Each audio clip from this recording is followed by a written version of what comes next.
Neste ano de 2018 se faz 100 anos do fim da Primeira Guerra Mundial. A Primeira Guerra Mundial acabou em 11 de novembro de 1918 e o Tratado de Copenhague, que foi assinado na França, foi assinado às 11 horas. O armistício, né? Mas para entendermos a origem deste conflito, temos que recuar para o século XIX. A corrida, né, a corrida colonialista, né, o colonialismo, que havia se iniciado no século XVI, já havia sido superado. E nesse século XIX, muitos países da América que tinham sido vítimas, né, do colonialismo, muitos nativos morreram durante essa doutrina política, né, aqui da América, os índios, né, os tainós aqui no Brasil, lá no Caribe, aqui no Brasil, os tupinambás morreram, muitos países foram se formando, né, os países latino-americanos, né,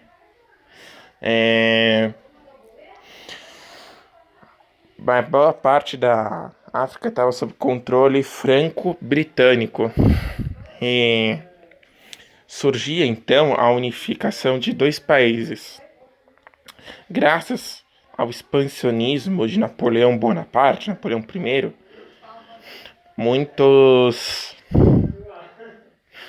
o Sacro Império Romano Germânico se dissolveu no ano de 1806, surgindo em seu lugar a chamada Confederação do Reno, embrião para a unificação 64 anos depois do Reino da Prússia.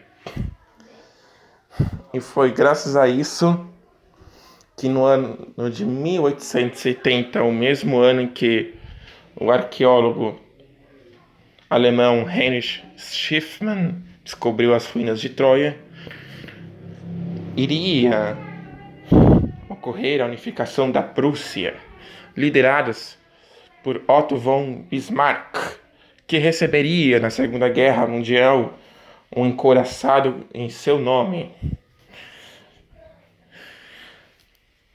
A unificação foi liderada por ele, e muitos territórios como Holstein, lá na Dinamarca, foram anexados no processo de unificação.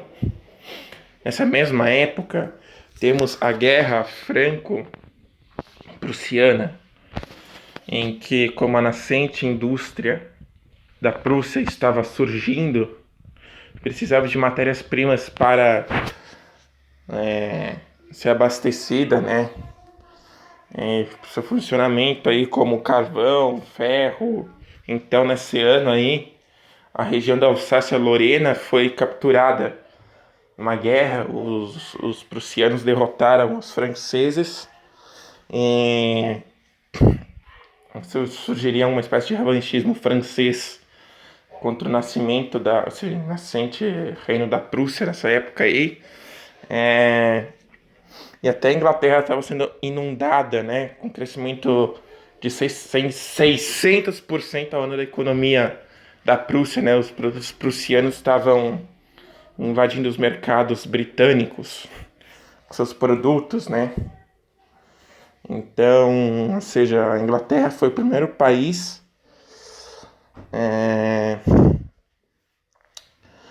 a promover a unificação, né? Promover a Revolução Industrial. Foi o primeiro país, né, no século XVIII, chamada Primeira Revolução Industrial no século XVIII. Ironicamente, essa primeira Revolução Industrial do século XVIII, onde surgiram as primeiras fábricas, foi financiada com o nosso ouro, o ouro do Brasil, no Tratado de Methuen, né? Que os portugueses pegaram o nosso ouro e ajudaram a financiar o processo da Revolução Industrial, né, da Inglaterra. E aí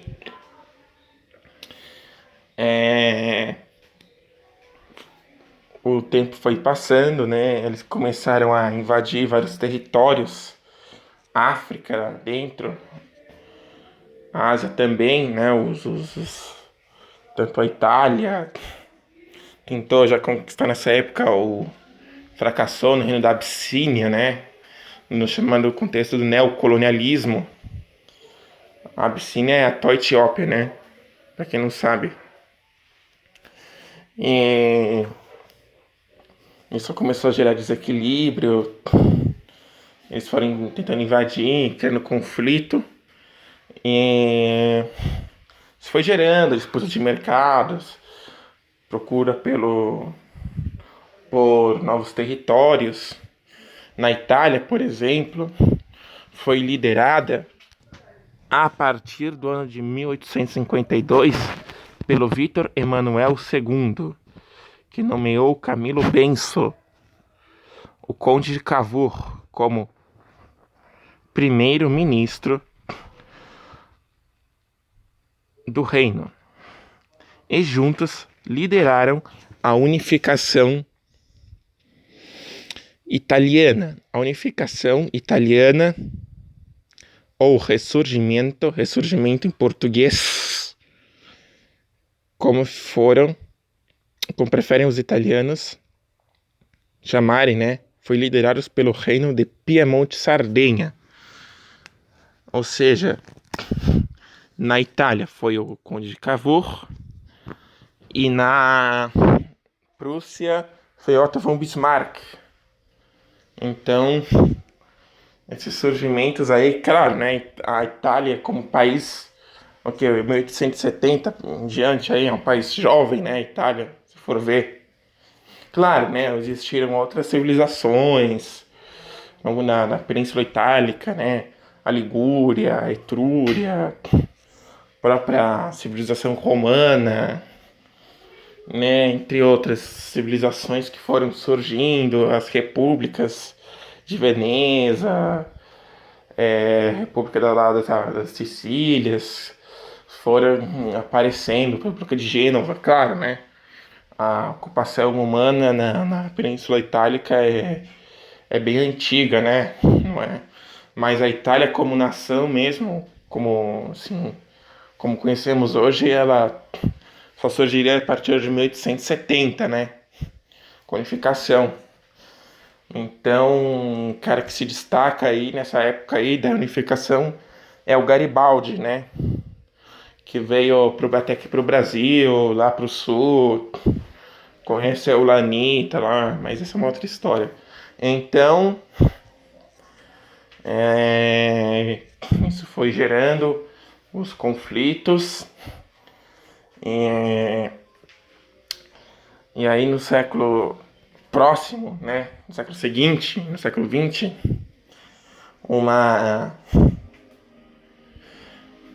uma organização secreta na Sérvia, conhecida como Mão Negra, já queria independência por causa do Império Austro-Húngaro.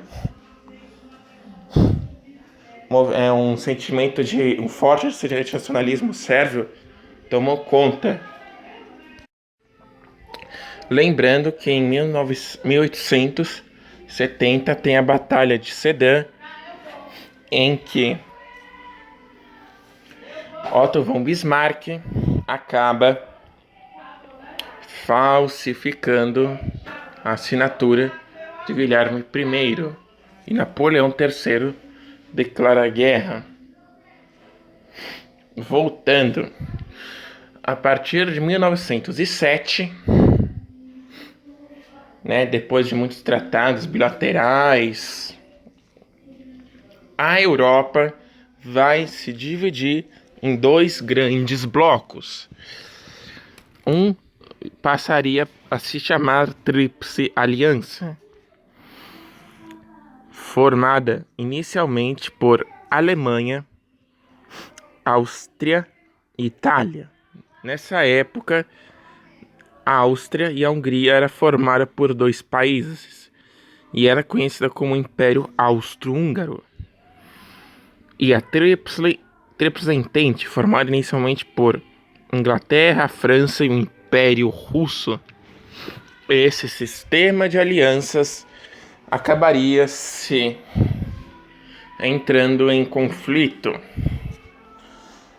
Alguns anos antes, temos o que chamamos de paz armada, em que uma corrida armamentista entre as nações europeias buscaria desenvolver cada vez mais seus arsenais de guerra. Exemplo disso é o surgimento de encoraçado, como encoraçado em inglês, Dreadnought.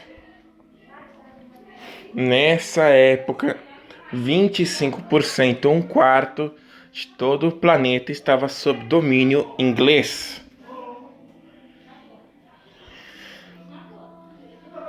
E foi graças a essas tensões, depois que o herdeiro do Império Austro-Húngaro, Francisco Ferdinand, que já sido avisado pelos conselheiros para não ir em Sarajevo, capital da Bósnia, ir com seu carro e comitiva. Como mencionei, o grupo secreto chamado Mão Negra já estava preparado para matar o príncipe.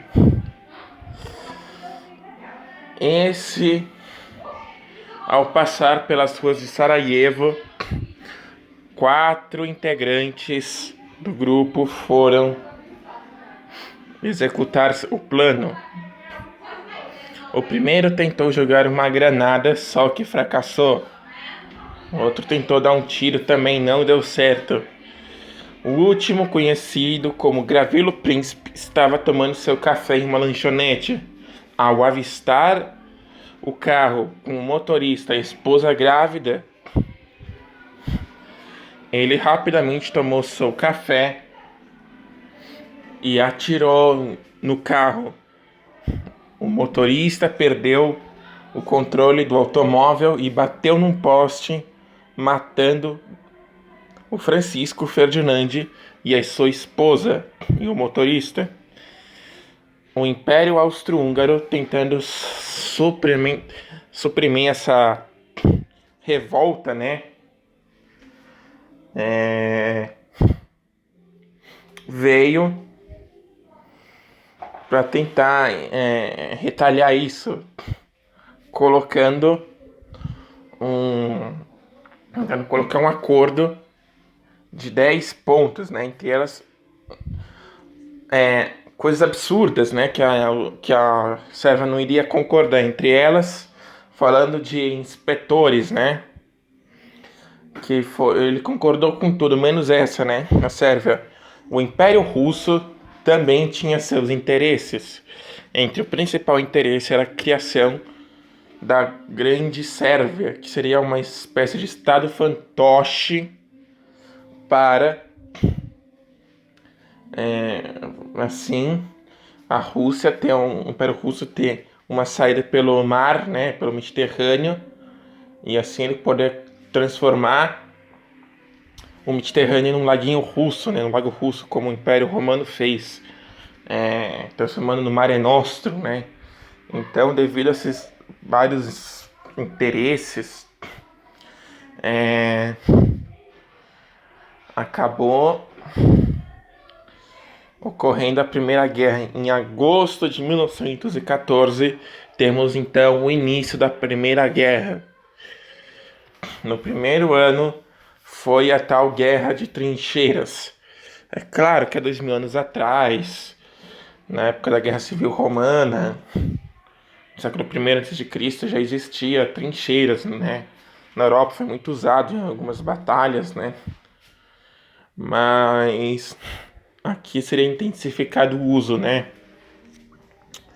Então, os soldados ficavam entrincheirados e não havia avanço. Muitos líderes, por exemplo, da França, utilizavam táticas antiquadas. Os soldados nessa época, os franceses, usavam baionetas. E a Gatling, que é uma arma inventada pelos norte-americanos durante a Guerra Civil daquele país, né, que foi 1861 a 1865. Nessa época já tinha sido miniaturizada, né? Muitas empresas para ficar armamentos como a Maxim, né, britânica, entre outras, já começavam a miniaturizar a Gatling, operada por dois homens, né?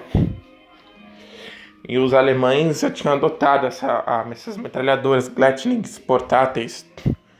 Então, no ano esse ano aí, devido as metralhadoras alemãs ceifaram muitas vidas, né, dos franceses que iam lutar só com a baioneta, né, sem nenhuma proteção. E praticamente a 1914 foi isso, né, que só ficavam entrincheirados. Antes dos trincheiros os caras não usavam as mesmas meias, os mesmos calçados, e pegaram uma doença chamada peste de trincheiras, que era uma doença em que os pés gangrenavam, né, por causa da água suja, tinha rata, né, e a trincheira é uma terra, um pedaço de terra chamada terra de ninguém, né, que é onde eles tentavam avançar para capturar o inimigo, né. E em 1914 não aconteceu muita coisa, né? Teve até uma confraternização no Natal, mas os comandantes não gostaram, né? Aí, em 1915, temos o surgimento dos tanques. É claro que o tanque de guerra, o ancestral mais antigo que você tem notícia, de 1600 anos atrás, um veículo chamado balista quatrirodes, um veículo que era puxado por 2 cavalos de armadura. Era um veículo como se fosse uma carroça com uma torre de madeira móvel giratória que tinha uma grande balista. Isso foi uma espécie de tataravô do tanque moderno. Mas o tanque moderno, como conhecemos, surgiu na Inglaterra, sob um manto de sincretismo, liderados pelo chefe do almirantado britânico Winston Churchill. Eles produziram um veículo que fosse capaz de romper as trincheiras e ao mesmo tempo proteger os soldados. Então, esse veículo era um veículo de corpo quadrado, com grandes orugas blindadas. Ele era um veículo lento, né? Chegava a 6 ou 7 km por hora. A autonomia era, acho que 48 km autonomia, ou 40, né? Era pouca, e geralmente ele apresentava grandes problemas mecânicos, quebrava toda hora o veículo, e ele foi usado um motor de ônibus.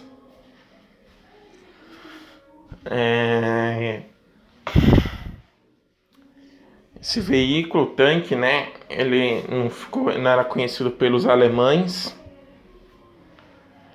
E quando surgiu pela primeira vez no campo de batalha, quando teve a primeira contra os germânicos, os alemães entraram em pânico e saíram correndo, né?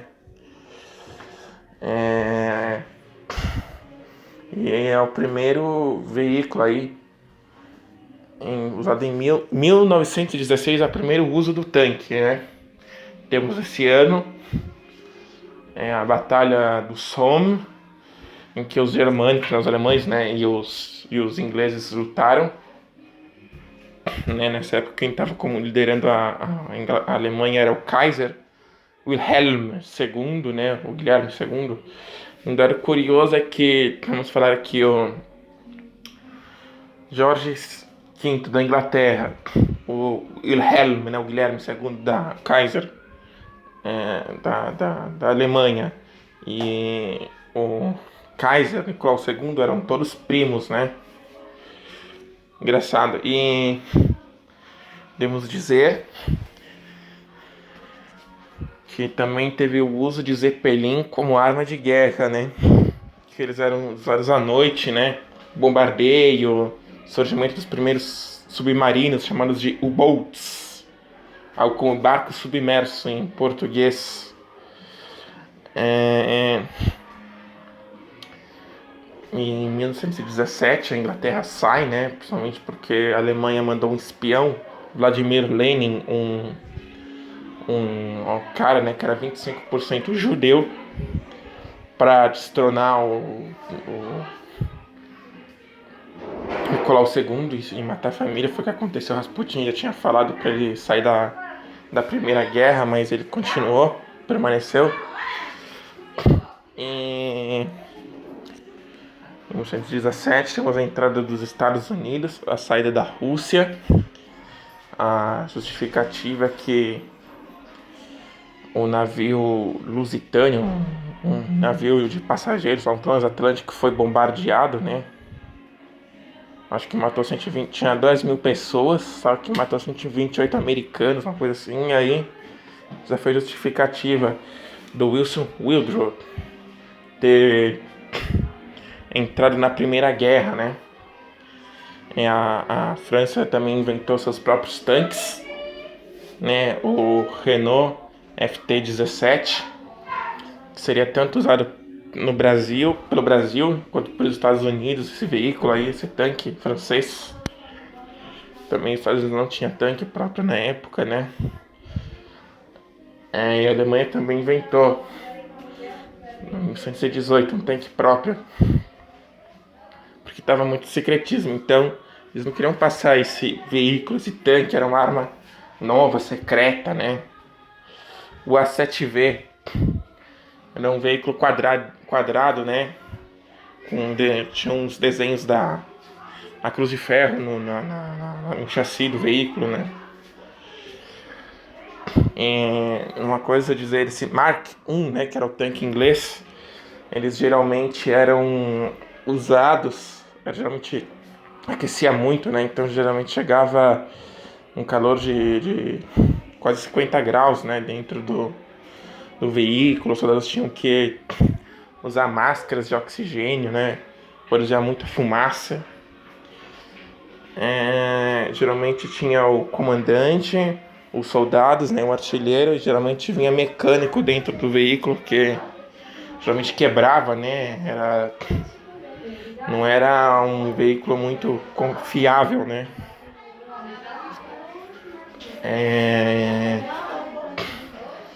Temos em 1916 também, nessa época, o surgimento dos lança-chamas. Claro, os lança-chamas tinham sido usados por outras civilizações, como o Brulote, né, de médico, usava aqueles foles, tinha uma espécie de mangueira metálica que soltava lá, jorrava o fogo, né, fogo grego. Mas nessa época os primeiros soldados usavam como se fosse uma mochila com 2 cilindros acoplado a um lança-chamas, né. Temos de destacar a Batalha de Ypres, na Bélgica. Tivemos 3 batalhas de Ypres, a terceira conhecida também como Batalha de Passchendaele, em 1917. E, né, também o uso de armas químicas, né, como cloro, gás mostarda, os fosgênio, entre outros gases aí, armas químicas, né. Na Batalha de Ypres, os alemães usaram cilindros de cloro para matar os ingleses, né. Primeiro as armas químicas, né, que depois foi proibido, né, esse uso. Na segunda, né, de armas químicas. O gás mostarda também era outro gás, uma química terrível que deixava manchas, queimaduras, né, manchas na pele. Esse nome porque o gás era um gás amarelado, cor de mostarda, né, queimava todo o sistema respiratório antes de matar a pessoa, né. Realmente armas bem terríveis, né.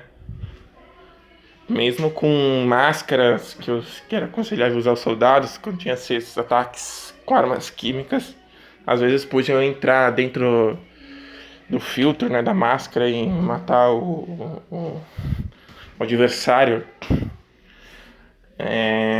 O primeiro surgimento dos aviões de guerra. teve o Gotha lá da Alemanha, vários aviões, né? Primeiros combates aéreos. Ainda tinha o biplano, o triplano, o Fokker, né? Os primeiros aviões que eram feitos de madeira e lona nessa época ainda, né? Ainda eram primitivos, né? E normalmente os soldados usavam, tinha um sistema para lançamento de bombas, então as bombas eram jogadas assim, manualmente mesmo. O soldado vinha, pegava a bomba com a própria mão e atirava. Era algo mais arcaico, né? E podemos destacar como um dos ásios dessa época aí o Barão Vermelho, Manfred von Richthofen, por causa da cor do avião dele, né, vermelho. Ele nasceu onde hoje é a atual Polônia, né, na Silésia, né, e a morte dele foi controversa. Ele morreu com 26 anos e não se sabe direito quem que matou, se foi um atirador australiano ou se foi fogo inimigo. Mas ele morreu em 1918, prestes a acabar aí a Primeira Guerra. Ele já tinha sido avisado que corria perigo para não voar de novo, que ele era um herói de guerra, mas foi do mesmo jeito e morreu, né? Ele pertencia à nobreza, né?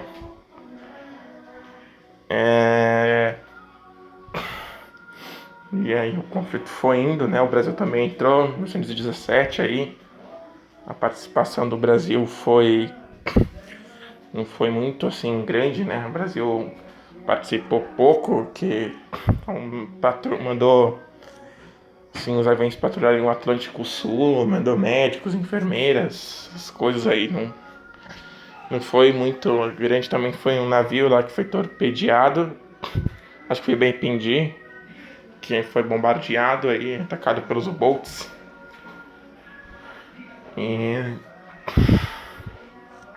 temos 118 a famosa Batalha das Toninhas, em que os brasileiros acharam que tinha um cardume, né, um enxame, sei lá, de U-Boats, eram toninhas, e eles atiraram com o navio. E aí quando foram ver eram toninhas, uma espécie de golfinhos, né? E aí dizem que os alemães ficaram com medo e falaram assim: se os brasileiros matam até as toninhas, imaginam o que fazem com a gente, né? Aí ficou coisa com a Batalha das Toninhas. E em 1918 a Alemanha perdeu a guerra. Ela chegou próxima a Paris, mas não conseguiu alcançar, né? Tem até a história lá que durante a Primeira Guerra os franceses eram táxis, né? Para mandar seus soldados que não tinham veículo suficiente. Uma história engraçada, né? Fala isso. E é isso aí. Aí, em 1918, eles assinam o tratado, né? O Woodrow Wilson, ele não queria que a Alemanha fosse culpada de tudo, porque sabia que podia acontecer o revanchismo alemão, que aconteceu, chamado 14 pontos de Wilson. E em 1919 temos o Tratado de Versalhes, que responsabilizava a Alemanha praticamente por tudo, né? Tratado em Versalhes, na Alemanha, como falei, já tinha acontecido em novembro o armistício de Copenhague, na França, que a Alemanha assinou. E durante esse período do conflito também teve a mudança da Itália, né, de uma aliança para outra, né, foi a conferência, acho que de 1912, 1913, né, o tratado, Conferência de Londres, né, de 1912, 1913, em que ela mudou de lado, e o Tratado de Londres de 1915 também, um tratado secreto, em que a Itália também mudou de lado, né? Não foi do nada, né? Que a Itália saiu fora, mudou de lado assim. Teve esses tratados e também por causa para prometeram ganhar as terras à Itália, né? E reditas, né? E esses seriam os eventos, né? a Alemanha ficar pobre depois da Primeira Guerra, né? Praticamente teve, e o Império Austro-Húngaro também entrou nesse conflito na primeira para reaver os territórios que ela havia perdido. Temos aquele fracasso lá, a Inglaterra, acho que 1915, como se fosse o dia D da Primeira Guerra Mundial lá. Winston Churchill liderou um ataque acho que é o Estreito de Dardanelos, Galípoli, né? Muitos. Tinha australiano, tinha indiano, tinham ingleses, sul-africanos, né? Várias nacionalidades.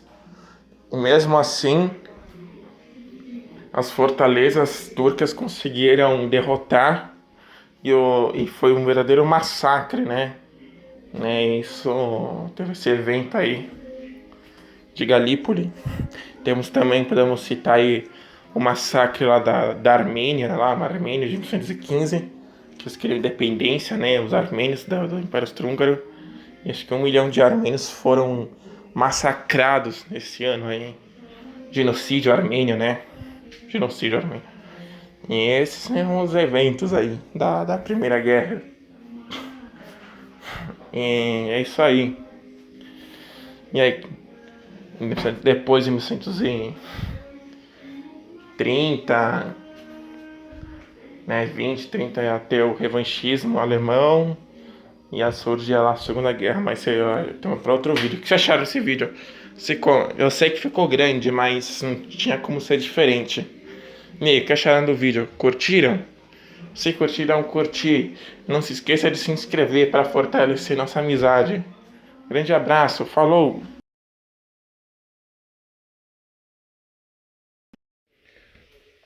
Neste ano de 2018 se faz 100 anos do fim da Primeira Guerra Mundial. A Primeira Guerra Mundial acabou em 11 de novembro de 1918 e o Tratado de Copenhague, que foi assinado na França, foi assinado às 11 horas. O armistício, né? Mas para entendermos a origem deste conflito, temos que recuar para o século XIX,